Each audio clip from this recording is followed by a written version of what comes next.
रद्द होना तय है बीपीएससी टीआरई 1 और 2 दोनों को। अब आप सोचेंगे कि क्यों होगा भैया रद्द, क्या कुछ कारण है? तो हम आज के वीडियो में आपको बताएंगे कि यूपी शिक्षक बहाली के तरह ही बिहार में शिक्षक बहाली पर बड़ा खेला होगा।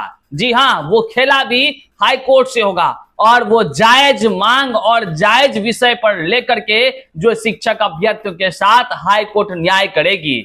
यूपी में देखे ना किस प्रकार से शिक्षक बहाली प्रक्रिया का जो हो गया था 4 साल के बाद जो है कि वहां के हाई कोर्ट ने जो फैसला दिया है, जो भी शिक्षक भर्ती की सूची के आधार पर बहाली लिए थे वो तमाम सूची को फिर से जो है कि तैयार करने की बातें कही गई है, वो तमाम सूची को निरस्त करने की बातें कही गई है और वो फिर से तैयार होगी। और उसका विषय जानते हैं क्यों?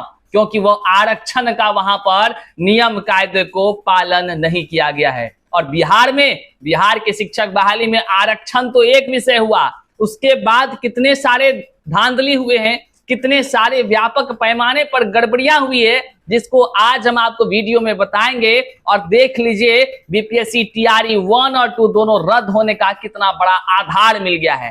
हालांकि करते हैं वीडियो को शुरू, लेकिन उससे पहले नमस्कार, मैं हूं हरे कृष्ण प्रकाश और आप देख रहे हैं साहित्य आजकल। साहित्य आजकल का मतलब ही है वह सच्चाई जो जाननी आपके लिए है बेहद आवश्यक। साथियों, चैनल पर नए हैं तो सब्सक्राइब कीजिएगा और अपने तमाम साथियों तक जरूर साझा कर दीजिएगा। आइए करते हैं सीधे मुद्दे की बात। साथियों, जैसा कि आप सभी जानते हैं कि बिहार में शिक्षक बहाली की प्रक्रिया होती है और इस बहाली की प्रक्रिया में व्यापक पैमाने पर गड़बड़ियां टीआरई 1, टीआरई 2 में देखने को मिलता है। लगातार शिक्षक अभ्यर्थी आवाज उठाते हैं, लगातार शिक्षक अभ्यर्थी जो है कि प्रयास करते हैं कि शिक्षा विभाग हो या बीपीएससी हो, ये तमाम बिंदु जो शिक्षक अभ्यर्थियों की है उन पर वो बातों को सुने, गंभीरता से उसकी बातों को समझे और जो है कि कहीं ना कहीं न्याय दे शिक्षक अभ्यर्थी को। लेकिन नहीं भैया, अन्याय करने वाले केवल अन्याय करते रहते हैं।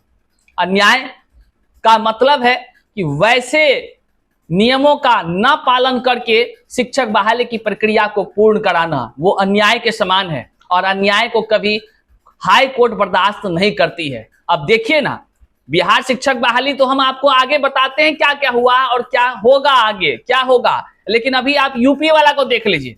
यूपी वाला मतलब यूपी का कोई भी मुद्दा हो, चाहे यूपी से बने बिहार में शिक्षक हो और चाहे जो है कि यूपी में शिक्षक बहाली का मुद्दा हो, बड़े ही कह लीजिए सुर्खियों में रहता है। क्यों भैया? क्योंकि वहां बहाली जो है वहां के अभ्यर्थी निकलवा ही नहीं पाते हैं। वहां के अभ्यर्थी दूसरे स्टेट में दिमाग लगाने में रहते हैं। वहां के स्टेट में, खुद अपने स्टेट में बहुत कम ही लोग हैं जो संघर्ष करते हैं। जितने लोग संघर्ष करते हैं उससे ज्यादा लोग बाहर में जो है कि नौकरी करने का जुगाड़ लगाते रहते हैं। ये सच्चाई है, स्वीकार नहीं करिएगा तो ये आपकी गलती है। जो है सच्चाई वही बयान कर रहे हैं। कल ही ना लिस्ट निकला है यूपी वाला सबका, जो अयोग्य शिक्षकों का लिस्ट है। अगला वीडियो उसी पर आ रहा है, देख लीजिएगा। हम आपको बताते चले, यूपी में शिक्षक बहाली की प्रक्रिया 2018 में शुरू होती है और बहाली की प्रक्रिया जब शुरू होती है इसका रिजल्ट जो है कह लीजिए साथियों, ये आपको आता है 2020 में।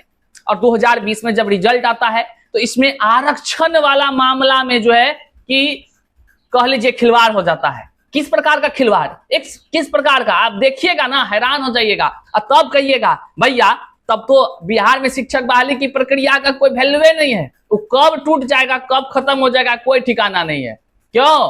क्योंकि यहाँ पर जो शिक्षक बहाली की प्रक्रिया हुई है, शुरू दिन से कह रहे हैं ये गलत हुआ है, गलत तरीके से हुआ है, धांधली पूर्वक हुआ है और जोर जबरदस्ती से हुआ है। जोर जबरदस्ती से नियम कायदों को ताक पर रख कर किया गया है। बहरहाल उसके लिए कई सारे शिक्षक अभ्यर्थी हाई कोर्ट का दरवाजा खटखटा चुके हैं। आज हम आपको बताते हैं वो कौन कौन दरवाजे हैं जिससे टीआरई 1, 2 ध्वस्त हो जाएगा और तमाम जो अन्याय करने वाले शिक्षक जो बन गए हैं, फर्जी तरीके से बन गए हैं, या यूं कह लीजिए जो विभाग के अधिकारियों ने इस तरह का धांधली करने का काम किया है, उस सब का चेहरा को उजागर करेंगे दुनिया वालों के सामने। उस सब का चेहरा, हालांकि हमको बोलने की जरूरत नहीं है, उस सब का चेहरा कमेंट में देखिए, उसका नाम आ रहा है, चेहरा तो आप सर्च मार के देख लीजिए उसका कैसा है। जो लोग धांधली किया है, जो लोग गलत तरीके से शिक्षक बहाली की प्रक्रिया को कराने का काम किया है। आपको लग रहा होगा, आप जो यूपी शिक्षक बहाली का बात कर रहे हैं, आखिर वहां क्या मामला है, तो देखिए हम आपको यहाँ दिखा रहे हैं जो लेटेस्ट जानकारी जो अखबारों में निकलकर सामने आई। वहां पे कहा गया शिक्षक भर्ती सूची नए सिरे से बनेगी। ये एक दो शिक्षक का बात नहीं है, 69,000 शिक्षकों की भर्ती में हाई कोर्ट का यह आदेश आया है। मामला क्या था, देखिए हाई कोर्ट जो लखनऊ हाई कोर्ट की एक बेंच ने 69,000 सहायक शिक्षक भर्ती परीक्षा 2019 की 1 जून 2020 को जारी चयन सूची व 6800 अभ्यर्थियों को 5 जनवरी 2022 की चयन सूची के दरकिनार कर नए सिरे से चयन सूची बनाने के आदेश दिए हैं। न्यायालय ने इस संबंध में 13 मार्च 2023 के एकल पीठ के आदेश को संशोधित करते हुए यह भी निर्णय दिया है कि सामान्य श्रेणी के लिए निर्धारित मेरिट में आने पर आरक्षित वर्ग के अभ्यर्थियों को सामान्य श्रेणी में ही माइग्रेट किया जाएगा। साथियों, हम आपको बताएंगे ये क्या मूल बात है इसका, तब आप कहेंगे भैया आप सही बोल रहे हैं। शिक्षक बहाली नहीं, बिहार में धांधली बहाली हुआ है, धांधली बहाली। वो दिव्यांग साथी, याद कीजिए, वो दिव्यांग साथी ने साफ शब्दों में कहा कि बीपीएससी दिव्यांग घोटाला आयोग है, बीपीएससी दिव्यांग आरक्षण घोटाला आयोग है। क्यों? वो चीख चीख के कह रहे थे, क्योंकि आरटीआई के जवाब में कई सारे मामले की खुलासा हुआ है। उसमें खुलासा हुआ कि दिव्यांग जो आरक्षित श्रेणी है इसमें भी अदर स्टेट के शिक्षक अभ्यर्थियों की बहाली हुई, जो सरासर गलत और अवैध है। और इस बहाली को कराने के जो जिम्मेदार पदाधिकारी होंगे हाई कोर्ट ना बख्शेगी, उनको याद रखिएगा।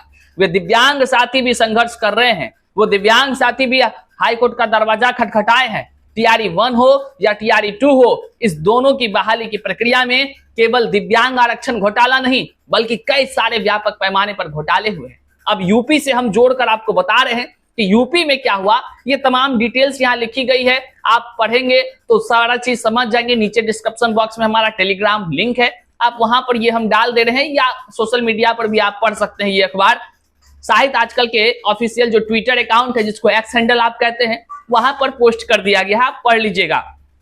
आइए हम आपको चंद शब्दों में बता दें कि क्या मामला था।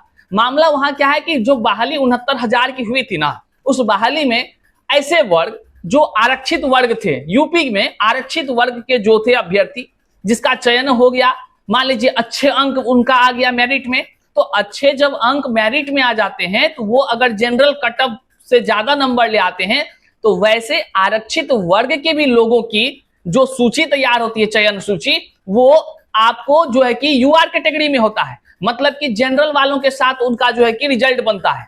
फिर समझिए आप, जो लोग मान लीजिए किसी कैटेगरी में आते हैं, ओबीसी में है, एससी एसटी में है, यदि इसको नंबर ज्यादा आ गया, जनरल कैंडिडेट से भी ज्यादा आ गया, तो इसका बहाली जो मेरिट बनेगा वो इसके एससी एसटी में नहीं बनेगा, ये सीधा जनरल में फाइट कर जाएगा। ये अभ्यर्थी, ये कानून, ये नियम है। लेकिन वहां पर क्या हुआ, वहां पर ऐसा नहीं हुआ। ऐसा नहीं पालन करने के कारण से हाई कोर्ट के सिंगल बेंच ने साफ शब्दों में पहले कहा था और डबल बेंच ने तो सीधे फैसला सुना दिया। अब फैसला सुनाते हुए उन्होंने क्या कहा भाई साहब, न्यायालय ने यह भी कहा कि हमारे द्वारा दिए गए निर्देशों के अनुसार दिए जाने वाले ऊर्ध्वाधर आरक्षण का लाभ क्षैतिज आरक्षण को भी देना होगा।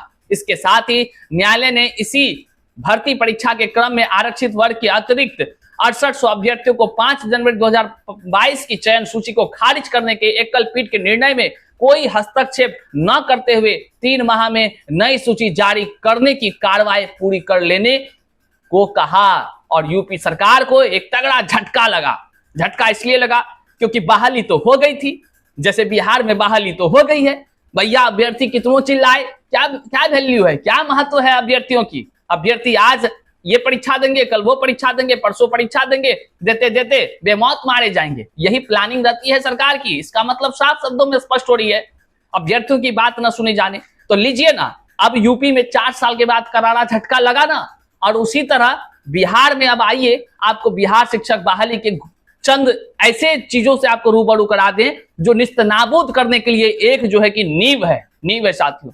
पहला तो आरक्षण का घोटाला, वो आरक्षण का घोटाला जो कि जिसका हकदार वो आरक्षित वर्ग है, वो दिव्यांग समूह का हम बार बार चर्चा कर रहे हैं क्योंकि हमने उस दिव्यांग साथियों के लिए यहाँ वीडियो बनाया था और तमाम इस वीडियो में हमने समझाया है यदि आप इस वीडियो को नहीं देखे हैं तो जाइए देख लीजिए, हमारे इस आई बटन में लगा हुआ है यह लिंक, और नीचे डिस्क्रिप्शन बॉक्स में हम यहाँ लिंक दे रहे हैं, आप देख लीजिए, समझ जाइए कि कैसे निस्तनाबूद होगा वो दिव्यांग आरक्षण घोटाला के मामले में टीआरई 1 और 2 दोनों। दूसरा देख लीजिए क्या गड़बड़ी है। बीपीएससी टीआरई 1 और 2 दोनों में जो महिला आरक्षण की बातें हैं और जो 35%, 50%, 65% तक की बातें हैं, हॉरिजेंटल और वर्टिकल आरक्षण की बातें हैं, ये सभी में कई सारी गड़बड़ियां पाई गई है, जिसको लेकर के हॉरिजेंटल और वर्टिकल के मामले में लेकर के कई सारे शिक्षक अभ्यर्थी हाईकोर्ट का दरवाजा खटखटा चुके हैं।